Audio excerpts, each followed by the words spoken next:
the importance of what it provides us. I mean, here we are, these spiritual beings in human bodies, right? So we are literally, our vessel is made up of all the same hydrogens, carbons, everything as this planet Earth. So it just makes sense why we feel so grounded and connected within nature, because this our human experience is because of nature. We get to have it because of the elements. Mm.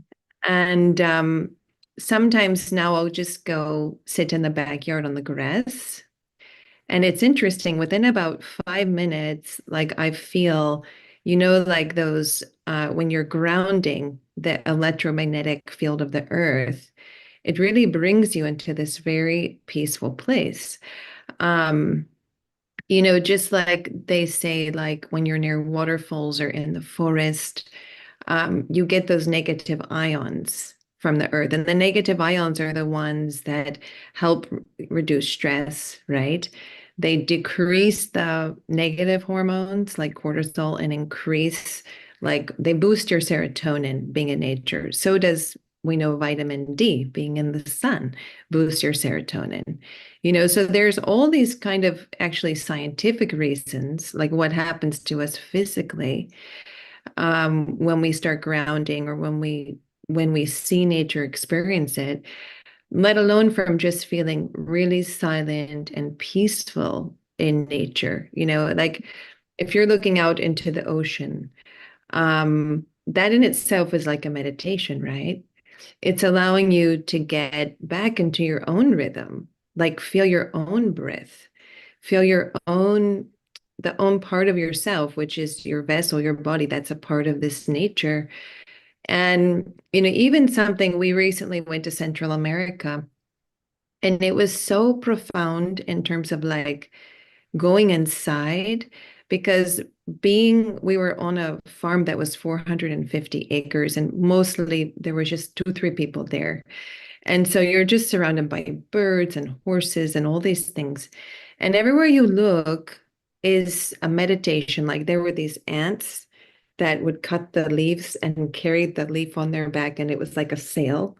So it looks like they're going with a little sailboat, but there'd just be hundreds, this big line of these ants. And you could just sit and watch, and just for a long time, and just go right into silence. And what are they doing? They're just doing their natural thing of building their little nest, and they have a little way they cooperate. And it's interesting, as they're going and they cross each other, they kind of stop and say hello.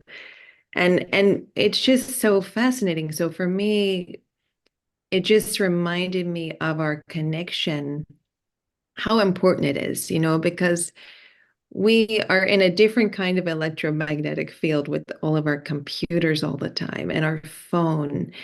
And we have such a connected world, and we have so much information available, which is wonderful.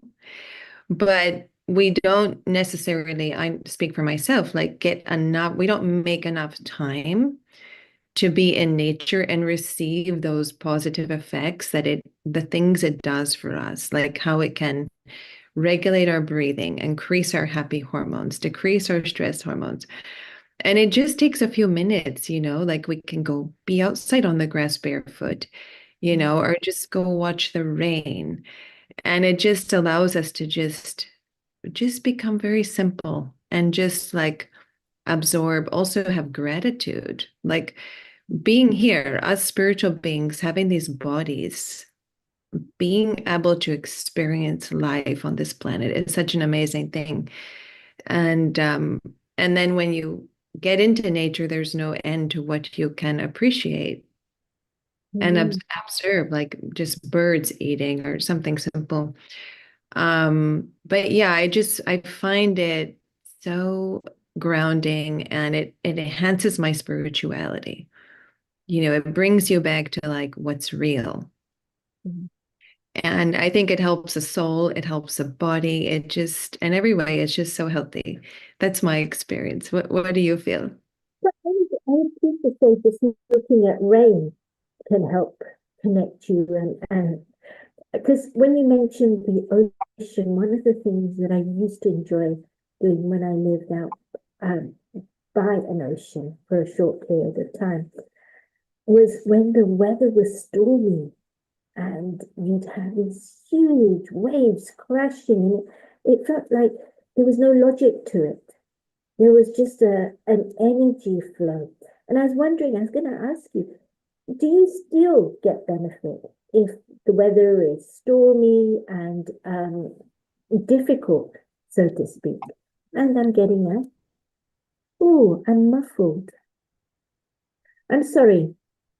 There's nothing I can do about it. I will try and speak slowly and clearly.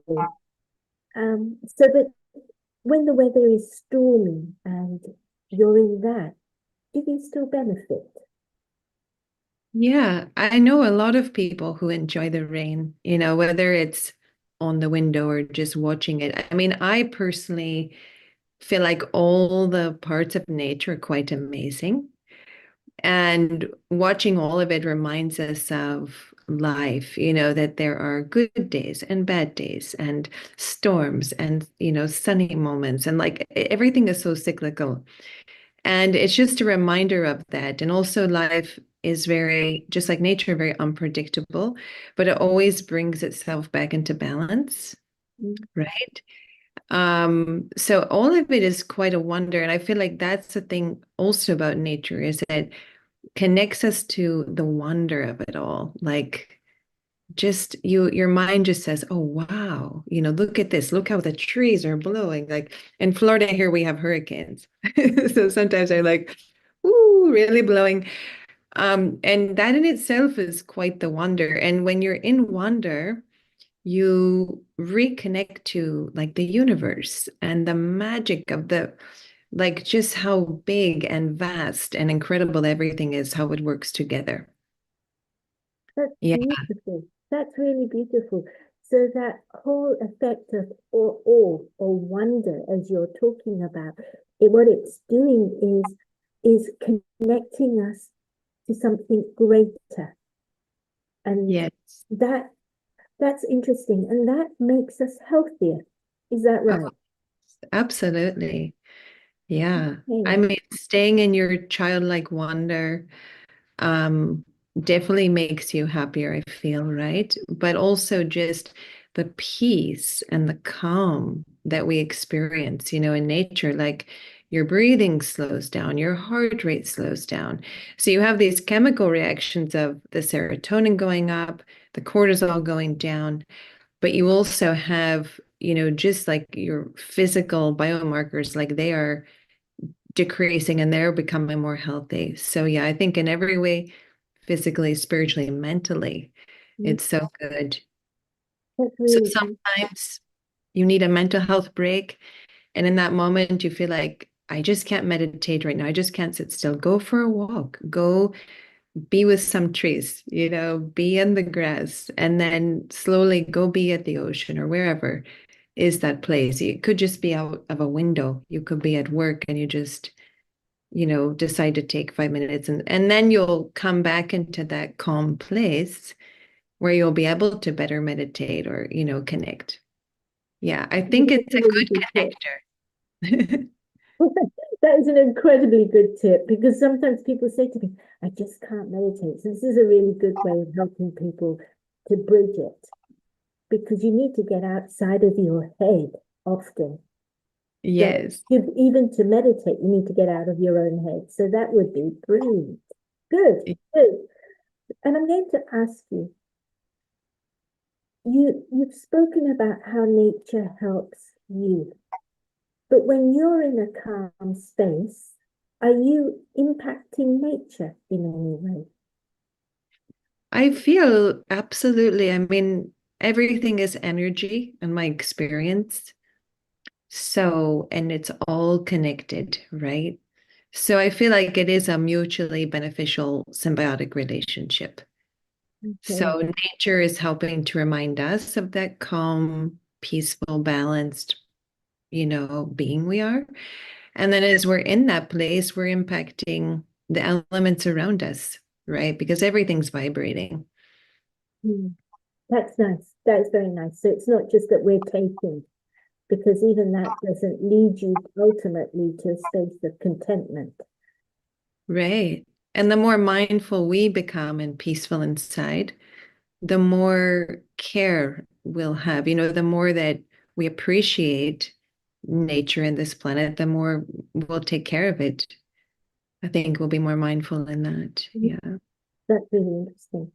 I like it. I like it very much. And when you're eating, how do you, I mean, do you have any rituals? Because I think they, just as being in nature is, if you can make it a ritual, something sacred, you get a lot from it. We all eat, and in London, fast food is such a thing. I'm just wondering if you have any thoughts on that and how it affects mentality.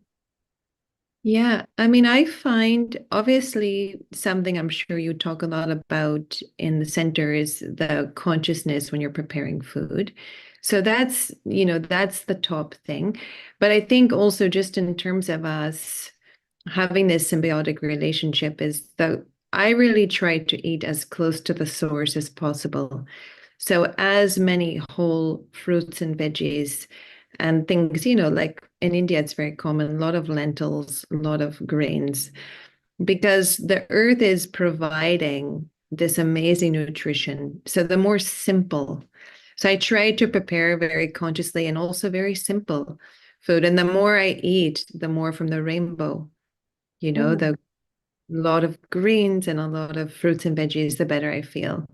mm, It's the quality of maintaining the nutrients intact that nature has created versus destroying those nutrients.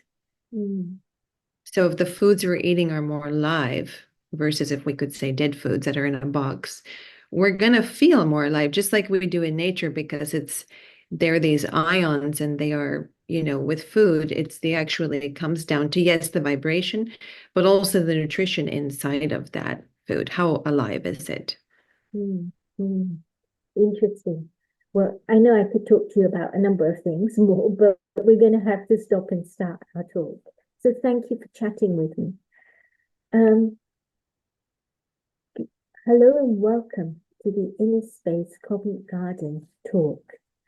Our talk today is surround yourself with the right people. Are there people you surround yourself that encourage your growth? Do they inspire you?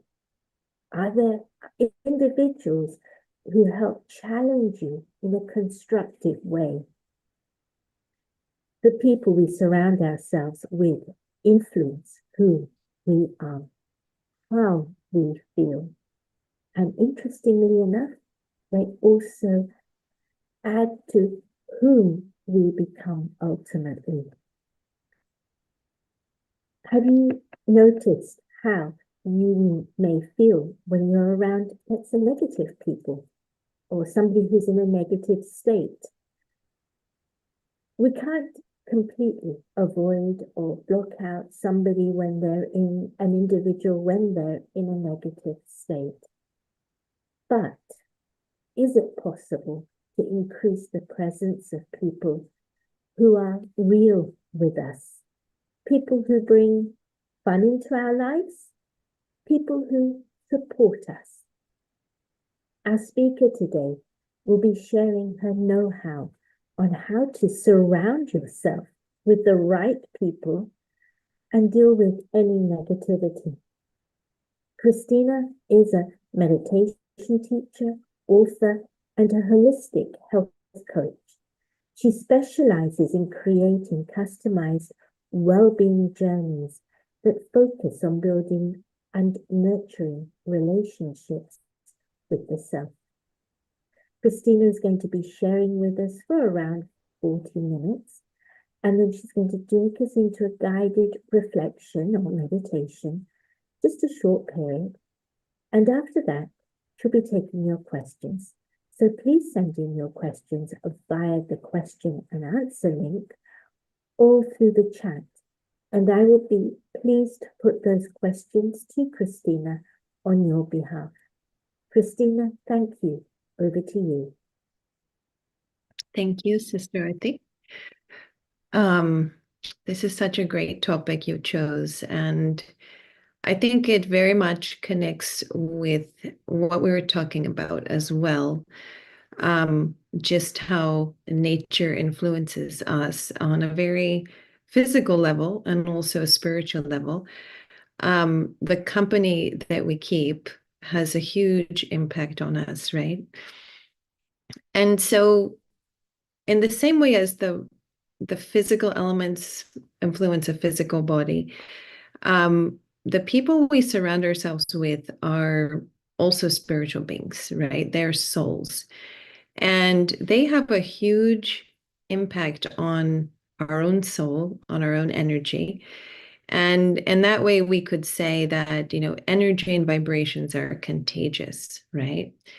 We've all been around people and that person is in a really good mood. And maybe we came in, we weren't so happy at the time, or we were feeling a little low energy. But being around them immediately uplifts us, right? It peps us right up. Likewise, we've been, you know, come into a space with someone we're in a great mood, absolutely peaceful, just floating and flying. And then someone comes into the room or is in the room, they're in a bad mood, and it pulls our energy down, right? So the people around us, through their energy and vibrations, they can either uplift us or take us down. And so that is why it's so important to surround ourselves with the right people, right? And there is that law of attraction that like attracts like, right? So the vibrations I'm putting out are the vibrations I'm going to attract. And we'll come back to that in a little bit. And really, we're going to look at the root cause of both of these things because this talk is about attracting the right people and how to deal with people around us who have negative vibrations, right?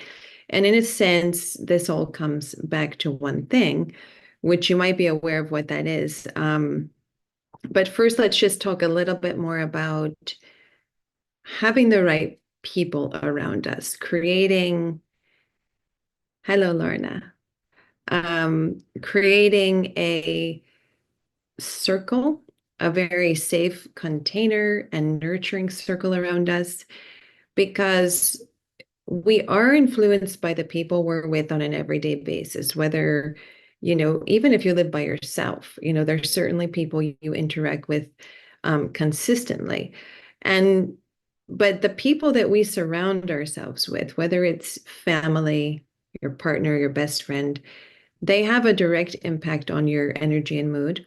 But also, in the bigger sense, the people you choose to bring closely into your life, what is a level that at which they're thinking, at which they're vibrating, right? And often this is where our spiritual community comes in. And it's so important to find a spiritual community that you walk into that place or you're with those people and it just raises your vibration.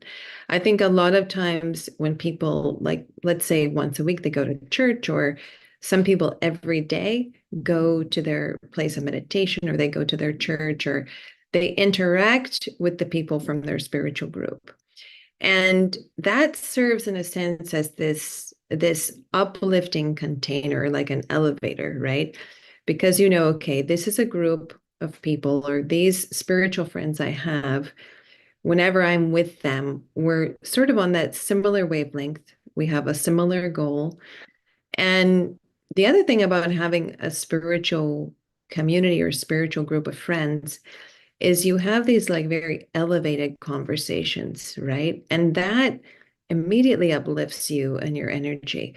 Versus when, it depends on who you live with or who's in your family, or who you work with. You may not necessarily get to have those deeper spiritual, more meaningful conversations with all of those people. And so having those people around you that you can dive into those profound topics, that you want to.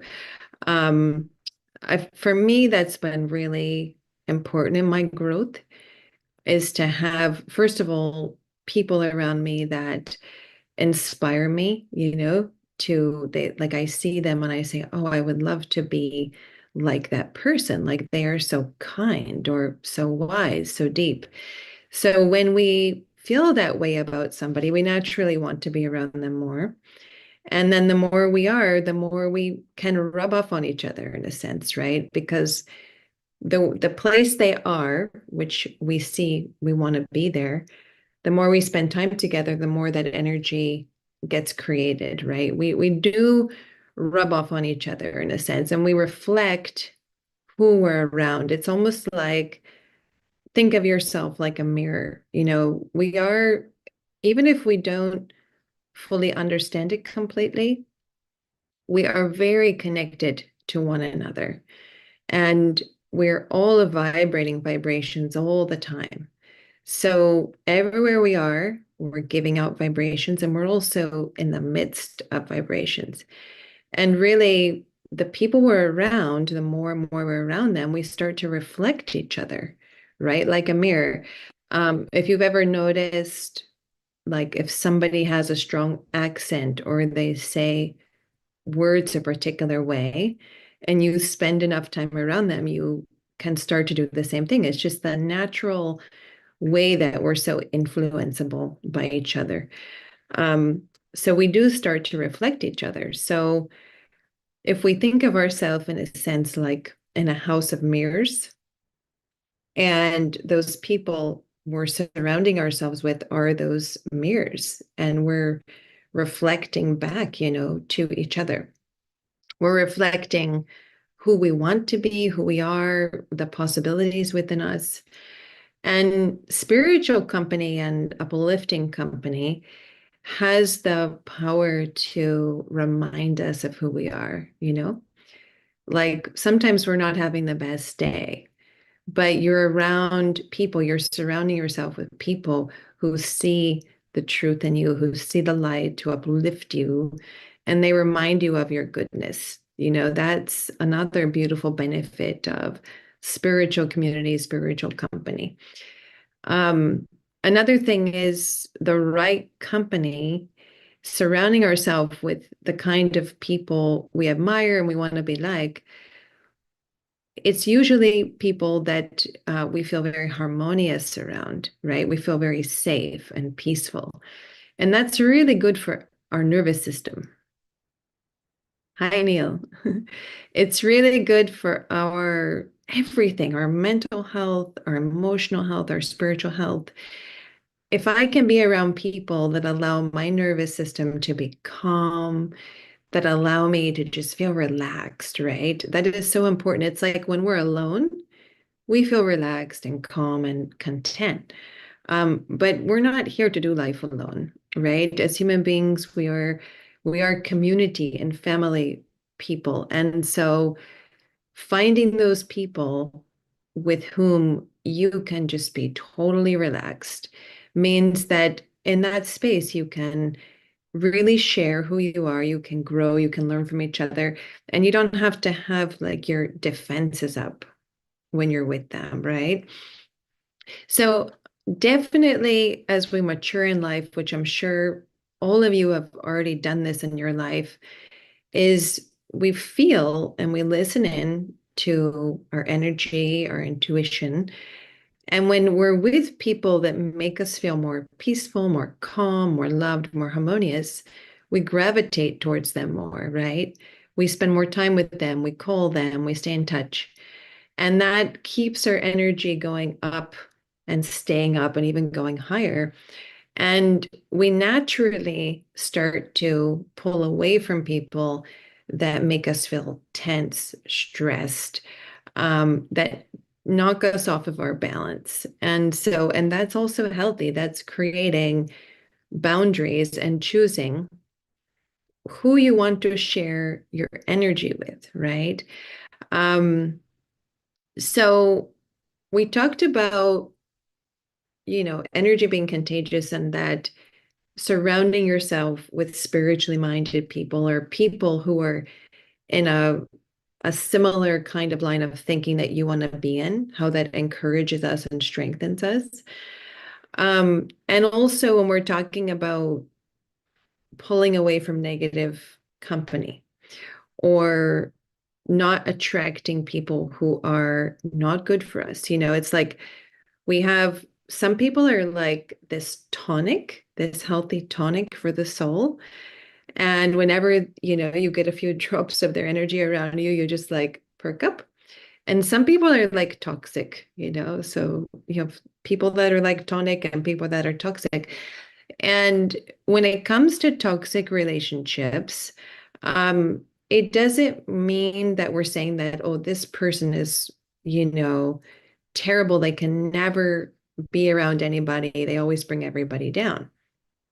I believe everybody can heal, whatever it is that is making them more draining, negative, toxic to other people.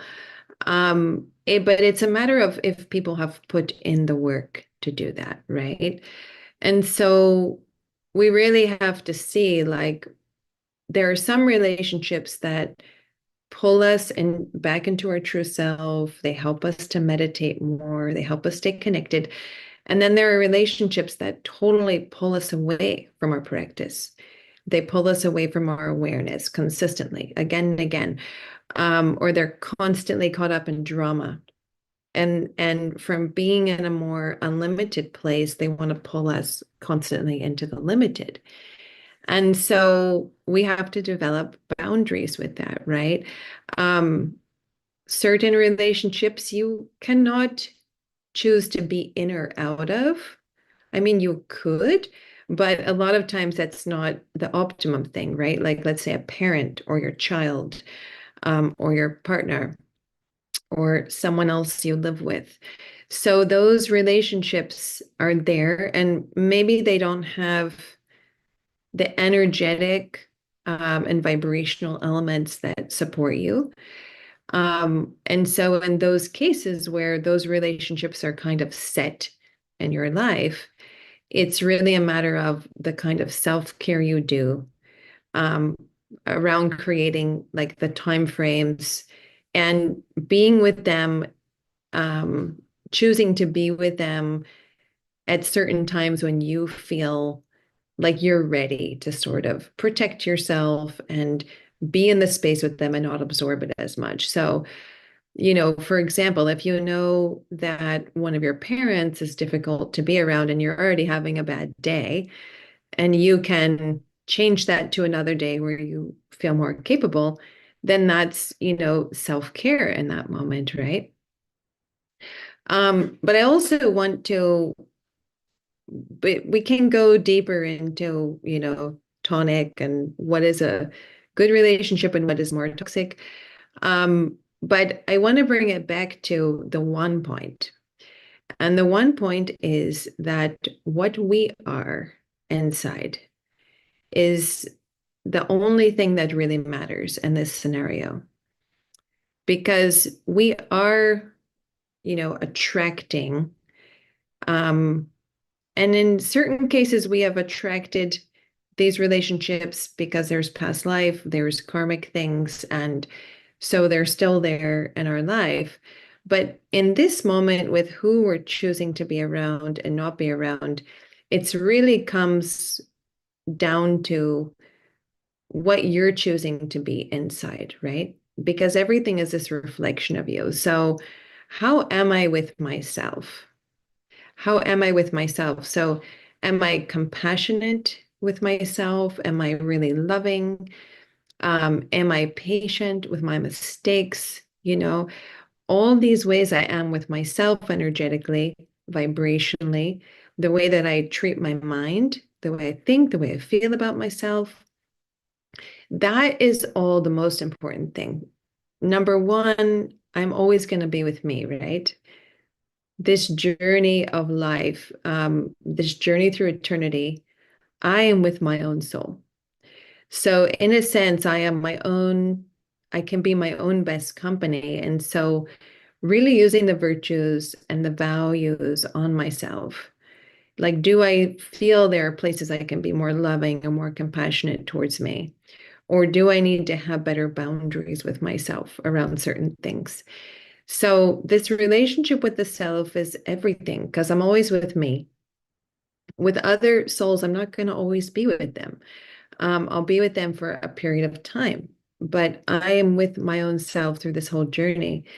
So that's number one. And then as I create this really beautiful relationship with myself, and I have the energy and vibration I want to have all the time, whatever that aim is, maybe you want to always feel at peace and have a more silent mind, but like a really open heart. So when we go towards that personal goal of our own relationship, we start to see that that's how we treat others, right? So as compassionate as I am with me is as compassionate I can be with another person. If I'm very hard on myself, very judgmental, I'm not allowed to make mistakes, then I'm going to do the same thing. I'm going to reflect that out when I'm in a relationship with other people. Because the way I treat other people is the way I treat myself, right? So, number one is yourself. And then, as we have that level of really pure divine relationship with the self, we start to attract that in others because that's how we're treating them, right? The same kindness I give to myself, I give to others, and then I attract other kind people. So the way someone is treating others is the way they're treating themselves. So let's say um, someone is in your life who is always correcting you, like they have a very pessimistic energy. So that is the way that they talk to themselves constantly. So really, in a way, we need to have compassion for them, even though it feels like something they're doing to us, but really it's the way they're in relationship with themselves is pessimistic. And so when there's someone in our life like that with whom we're in like a relationship that is like an essential relationship, right? If this is an acquaintance or let's say it's, a friend that we see occasionally, um, we can choose, right? We can say, like, every time I'm with them, I feel, after I leave, I feel more negative or pessimistic. So then we can choose, right, based on self-care. How much can I see them? Do I want to see them? Is this beneficial for either one of us? So we can create that boundary, but with people that are more permanent fixtures in our life, right? They're related or they're connected to us deeply for some other reasons. So in those relationships, we also have to have boundaries. We have to know ourselves so well to know, okay, within this relationship, how can I be in this in a healthy way for myself? Maybe that's changing the amount of time we spend together. Or maybe that's setting up some boundaries in the relationship and being honest. If they start going into drama or stories or gossip or just negativity, just saying to them, this isn't good for you or me when we talk about this. I'd like to talk about this, for example. And certain people, right, depending on level of awareness and honesty, they're obviously not everyone can hear that. And some people, if they're narcissistic, for example, they can turn it all around onto you. And so in that case, sometimes it's better just to, find another reason, right? Or sometimes certain people, the answer is silence, that you take space and you take it on yourself. You say, look, I need to go. I'm feeling this way, or I need, you choose into yourself for self-care. That's really important. Um, so by taking care of ourselves within our relationships and also the toxic ones, we are becoming an example for them, whether or not they absorb it now or not. But it is a way, in a sense, by us creating boundaries of us saying, yeah, this isn't good for me. And it also teaches them, in a sense, what kind of energy you will or won't be around, right? So if they start complaining or acting a certain way to you, and you just cut it off and you say, look, I need to go do this now. In a way, you're being kind to them. The kindness is because, first of all, you're taking care of yourself, but you're also being kind to them because you're not allowing them to continue going into this negativity. And sometimes we think, oh, well, the nice thing to do is just not to say anything or let them go on and on while it takes my energy down in the same direction as them. But it's not kind to you nor them. When something in our we have so many indicators of what feels right and what doesn't, right? Energetically, we can feel positive and negative energy. Emotionally, we can feel it. Intuitively, we can feel it. You would know for yourself kind of when your whole system is saying no to something. And it's so important that we listen to that for self-preservation so that we can be in the kind of space that's healthy for us, because only in a healthy space can we affect change, can we do what we need to do and uplift others and stay on purpose, right? So we have to stay balanced, healthy, stable inside. And there's these kind of flags that go up in your system when something is really not okay for you, it's sort of entering your force field and it's going to affect your energy. And so, really learning to listen to that and knowing that it's not selfish. It's not selfish in a bad way to say yes to things that uplift you and no to things that don't. And it's actually also better for the other person because even if they don't get it right now intellectually, somewhere on a vibrational level, they will understand that, being that way around you is, you weren't interested. And somewhere there's a lesson for them in that. And they have to do some reflection. And they may or may not change that thing. Okay, that's not our job to change other people. But you're becoming an example of doing what's right for you, being honest with yourself and staying, in your truth. And that is ultimately good for you. And it's much better for them than for someone to allow them to continue go into a downward spiral. Whatever it is that spiral is, whether it's, emotionally, they're always angry, or if it's they're always caught up into other people's drama. But us thinking that us absorbing that negativity is going to help them is exactly opposite. I think that's important to recognize. What's going to help people is really for us to stay in our truth, to be in the highest integrity we can, so they can also learn to do the same when they're ready, right? So letting go of toxic things and deepening our own inner peace is beneficial for us and for them. And the more and more we're stable inside, and the more and more we're in this beautiful relationship with the self, the less we will accept that kind of negative energy around us. And the more we will attract the positive energy and relationships around us. And, another big piece to this is knowing our value, knowing we are worth it, right? So many things come down to self-worth.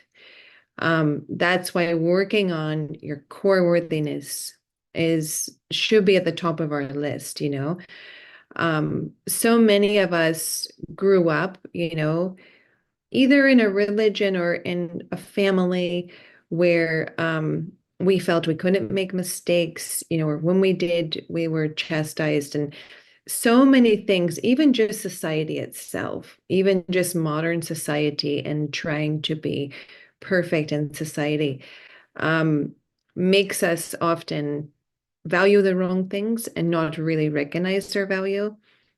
But the more that we have this, our self-worth intact, and really recognize the value of all the beautiful things within ourselves, then we will only allow really good company to be with us because we know that's our value, and we won't accept negative company, right? So if we keep attracting people that are not good for us or that are not uplifting us or who always want to take and not give, we need to ask, why do I not value myself enough? Why do I not see my value enough that I'm attracting this type of person who only wants to take or who is very negative, versus me attracting people who also see my value and that I see there's a more reflecting this very high value and value system back to each other. So see the people around you not only as influencing you, because absolutely we become who we are around and we influence them also, but see them as your reflection. See everybody around you as some facet of yourself. And if you're attracting this particular person, ask yourself, what is it in me that's attracting this? You know, if you're attracting, say, very needy people, is there a part of you that feels like it has to save everybody? Is there this savior complex going on, right? Or if you're attracting people that don't treat you well or respect you, then where is your level of self-respect? Because when you have self-respect, which is a lot of what the Brahmakumaris teach about is self-respect. When you have self-respect, you would not accept disrespect from others, right? So if you look around your life, think about right now, take a moment, just close your eyes and think about like the 5 most prominent people in your life that you talk to or see the most regularly. So think about those people. Think about how you feel in their company.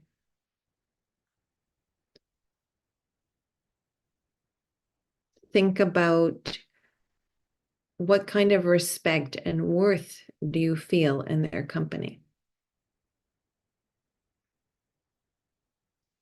And this is a direct reflection of how you feel about yourself, right?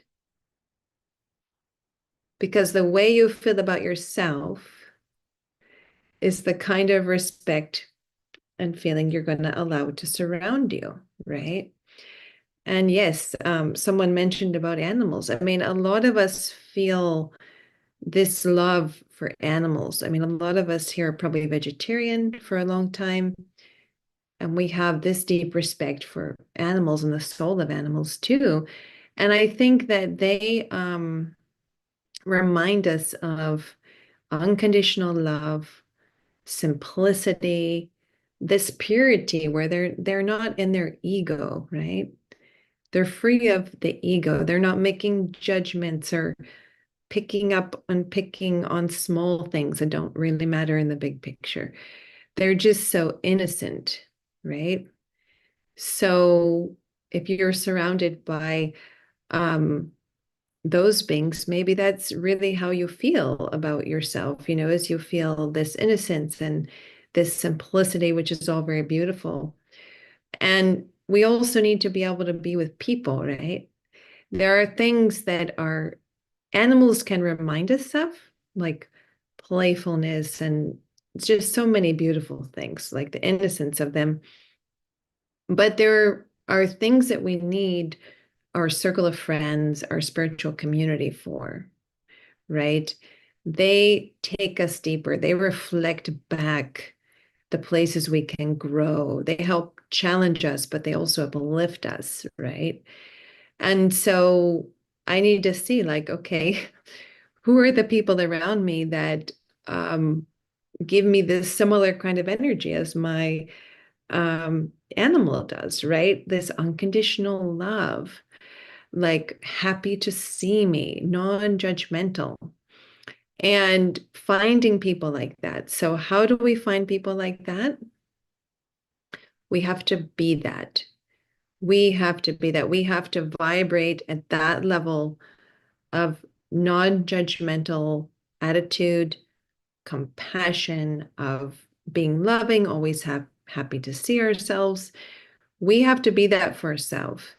And as we're vibrating from that very high place of self-love, self-respect, self-care, we're going to start to attract that kind of person into our life. And we're not going to really attract the other type of individual, because as soon as someone is not at that place, we'll kind of disengage naturally. So it comes down to this high frequency I'm building in myself. And what are the ways that we do that?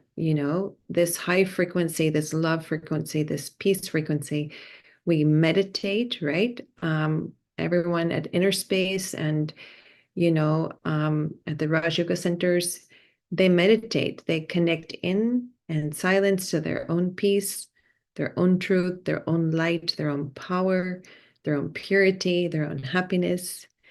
And through that practice of reflection and connecting into the core values of the soul, you remember and you start to marinate in this every time you meditate and who you really are, right? And then connecting to your spiritual source, to God, right? Because God's energy is very pure also. It's very loving and non-judgmental, even though sometimes we're taught otherwise. But when we actually feel into God's energy, it is so unconditional. And so through connecting with ourselves, connecting in with source, we remember who we are. And then we start to vibrate at that frequency. And as we're vibrating there, we attract those high vibrators, right? And the other people, they can't really, with that negative energy, they can't bring us down. They can't really even get that close because of where we're vibrating, but we can influence them, right? We can uplift them. And if there are people in your immediate environment, let's say your spouse or someone else you live with, that tend to have this effect on you that always brings your energy down, then you have to bring more balance of your own awareness, your own meditation. What are the practices that keep you strong, that keep you centered and stable on your higher vibration? You need to incorporate more of that, right? So balance out the time, right? If you feel like you're being brought into this negative energy, then increase the amount of time that you're in the higher vibration, right? And you'll find the right balance with that. It's interesting. Before I started meditating, early 20s, there was someone in my life that had a huge emotional effect on me. And whatever their mood was, it would immediately influence my mood. But after I started meditating, it was interesting. I was in such a different headspace and emotionally and vibration that when they would go into this negativity, I really, first of all, I wasn't affected anymore because I was in this different space, this inner space that was very elevated. But also, they didn't even want to go into the negativity because I wasn't reacting to them, right? They would get upset and I'd just be like, yeah, okay. I mean, I just wasn't fueling their fire anymore, right? So the more elevated our inner space, it changes the outer space around us. And then people won't even really want to have that same level of conversation with you. So it all comes down to this inner space. What am I doing inside? How am I creating? And in a way, we can think about like we're like an astronaut. In this inner space, when we go out into outer space, we can have our astronaut suit on. Like our insulation is like our awareness. Our awareness, like let's say you're in a close connection or family relationship with someone who is not in a good space, but you wear this astronaut suit of awareness when you come out of your inner space, out of your ship. And you keep that awareness around you, and that's how you interact out here. You have like this layer of awareness, and that layer of awareness can help you realize what they're doing, saying, feeling, how they're acting is not about me, right? Everyone's responsible for their own energy, emotions, vibrations. And no matter how much other people want you to feel responsible for where they are, you're never responsible for that. You're only responsible for your inner space, right? So this awareness can help you stay unaffected and have more compassion to how they're feeling and realize that this is the inner space they're in. And the more that you stay out of that pull of that energy and you stay inside, really grounded, uplifted, elevated, the more that you can be a light to them, the more that you can be a positive influence on them. And really, that's the goal, right? To stay in a really good place vibrationally inside. And then we can start to influence the atmosphere. We become like a lighthouse, and that light is shining and spreading around us for those who need it, for those who want to see it. And, the last thing I'll say about this, because we're talking about um, being in the right company, is if there are certain people that you feel drained by, anxious around, or let's say a constant need to defend yourself or your beliefs, then, self-care is really important, and choosing yourself first and saying like, okay, I can only see, even if it's your blood relative, I can only see this person X amount of times a month, a year, and stay balanced. So that's sometimes we have to do that. Sometimes that self-care, those boundaries are what enable us to stay inside where we want to be, but also then we have time to spend it with people and in the community that uplifts our soul. And it's so important right now because we're in such a time in the world where we're constantly bombarded with negativity and conflict that's happening out in the world, that our self has to be this inner sanctuary, our inner space, and our inner circle, those closest people you surround yourself with, they need to be the ones that uplift us, right? Like the world is kind of heavy, going heavy on the side of negativity and creates anxiety. So even more important that we start to decrease that influence and increase the influence of those people that remind us of the bigger picture, take us out of the, all the small things and take us into the unlimited, right? So we have to increase that more and decrease the kind of negative media we take in. We need to stay aware of what's happening, absolutely. But we have to be careful, right? Because as human beings in a world where there is a lot of challenge, when we get together, we can just ruminate, with each other over all the negativity. And so then where's the antidote? Where's my spiritual tonic, versus this kind of toxic environment that can be out in the world?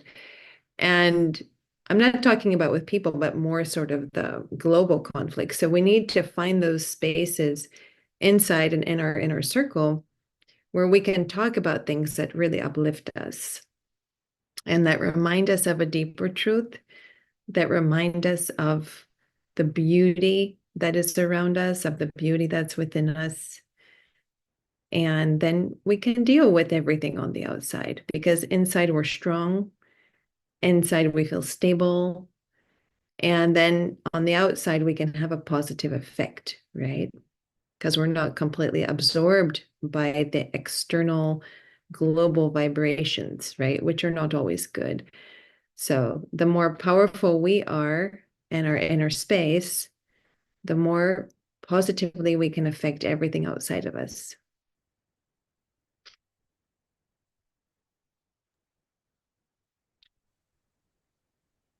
Sister Arti. Kristina, thank you. Thank you for sharing your insights.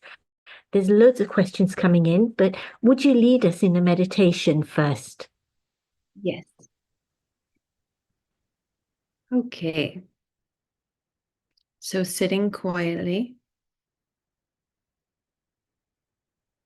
taking in a nice deep breath.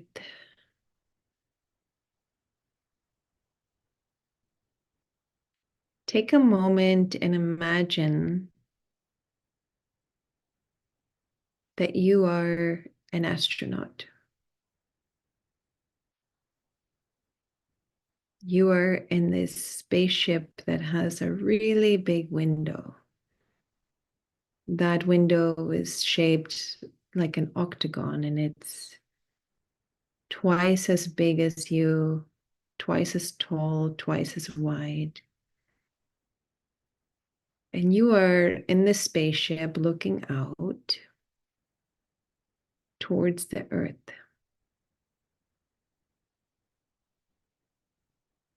And on the earth, there are so many things happening, millions and billions of things.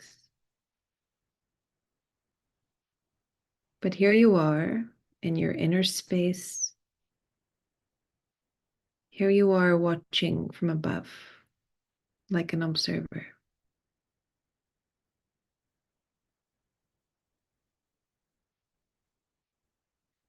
And from here, in your spaceship, everything is very peaceful, very calm. And you're just observing from a distance. And inside, you feel very calm,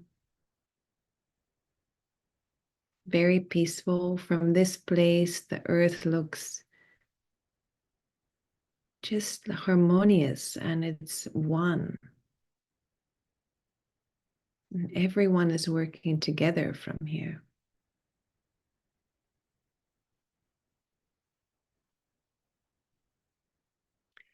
And now, from this space of watching from far away, seeing the harmony and peace from far away, zoom yourself into that location where you are sitting on this earth, right here in your body. And now you're down here playing your part on this planet.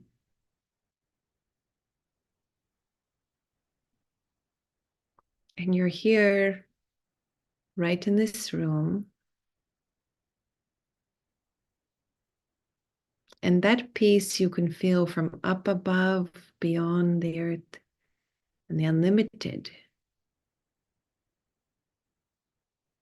You are the same soul, and you can bring that inner space of peace right here onto this field of action, into this play. And you can stay in your astronaut suit. You can stay surrounded by your awareness.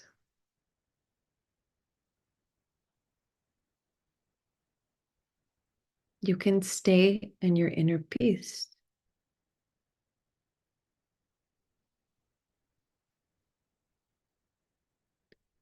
And by doing this, you can create these peaceful and calm vibrations right where you are here on this planet. affecting positively yourself and everyone and everything around you.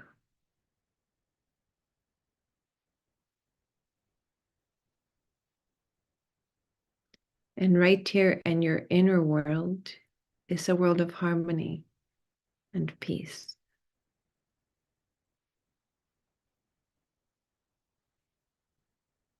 And the more we feel that inside, the more we can reflect it on the outside. Attract it and create it.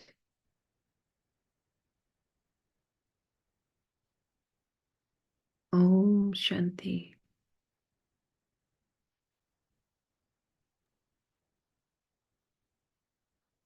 Now slowly bring your awareness back to the room and the discussion.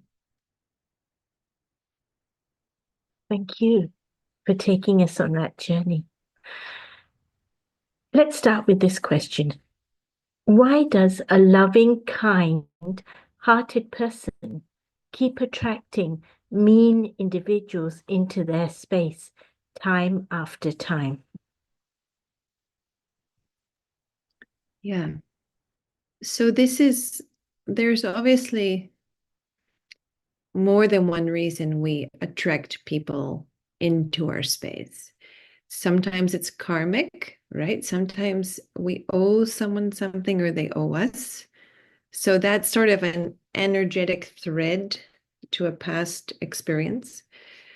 But let's think about also just the people that we're attracting right now consistently. I would say it comes being kind and being loving is really important. And first of all and foremost to the self, right?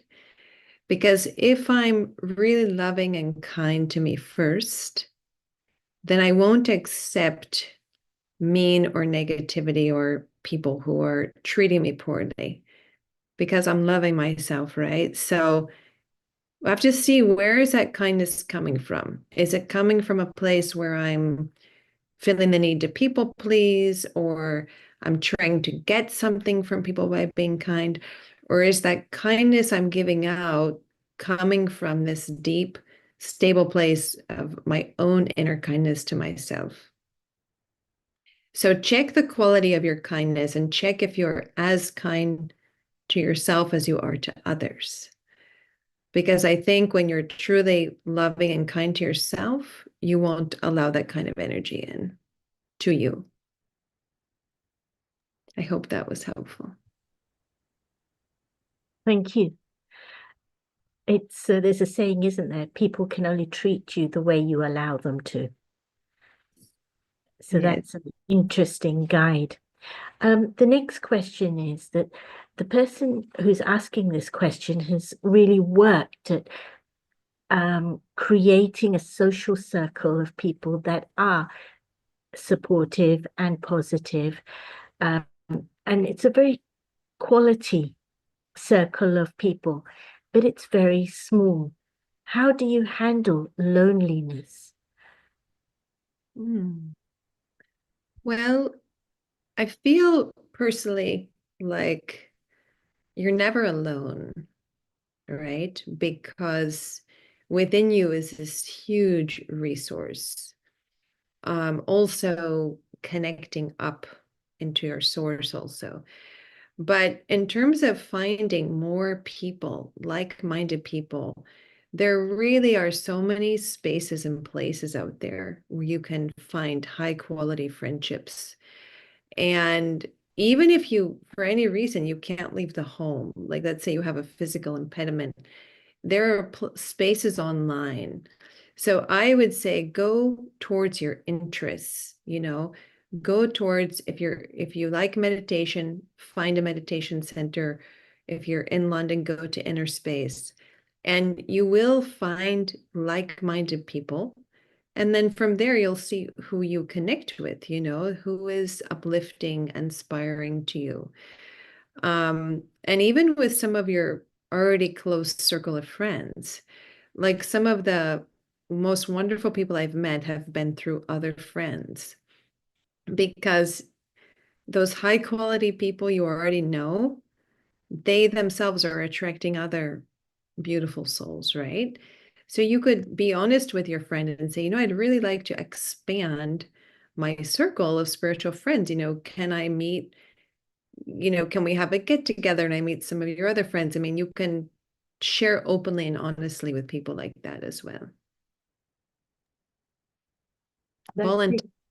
Volunteering also somewhere is a great way to meet good people. That's really interesting. Opening up your heart will open up options. Very interesting. The next question is, do you have any techniques on how to manage narcissistic relationships?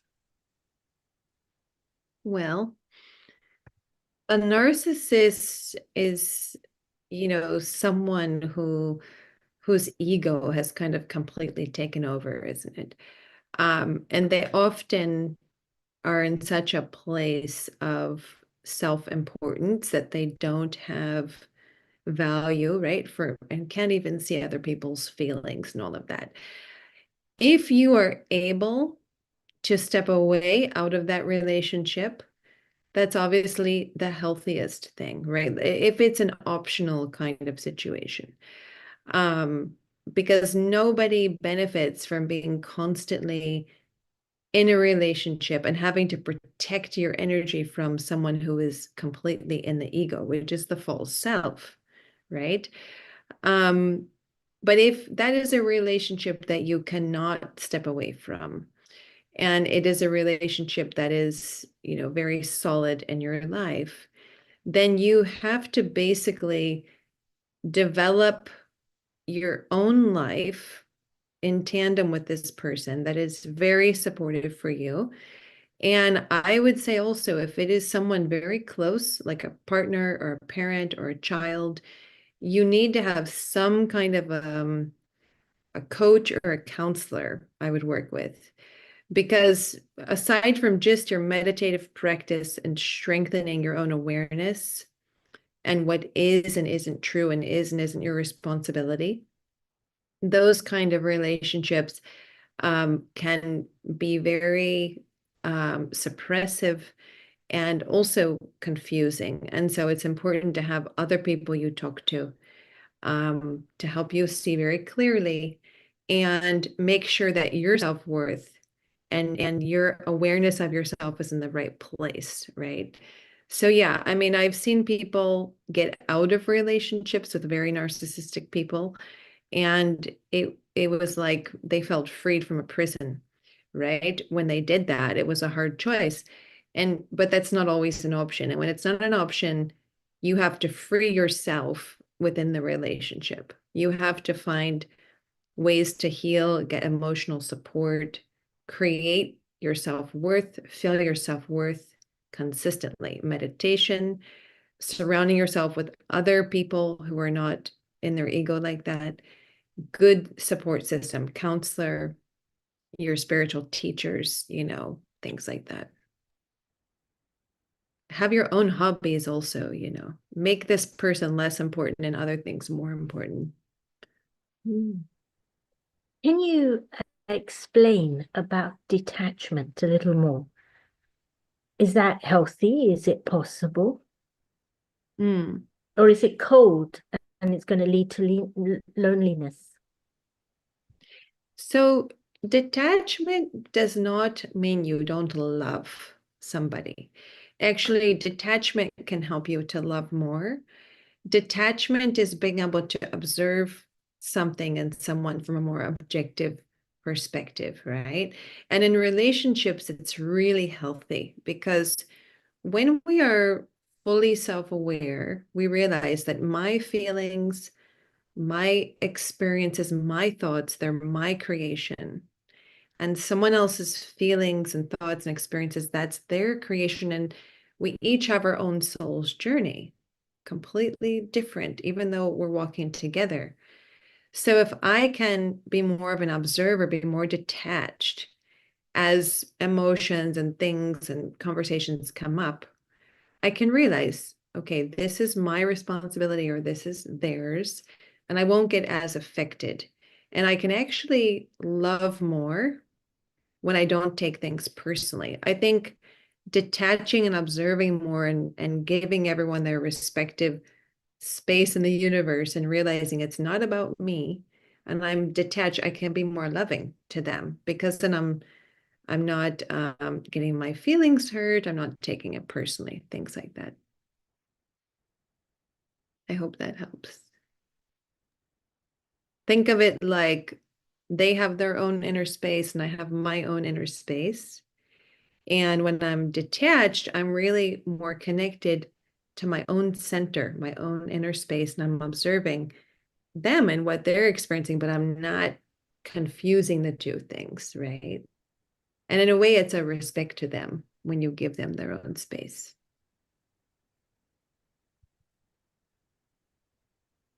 Thank you. There are a lot more questions, but we are going to have to end the event at this point.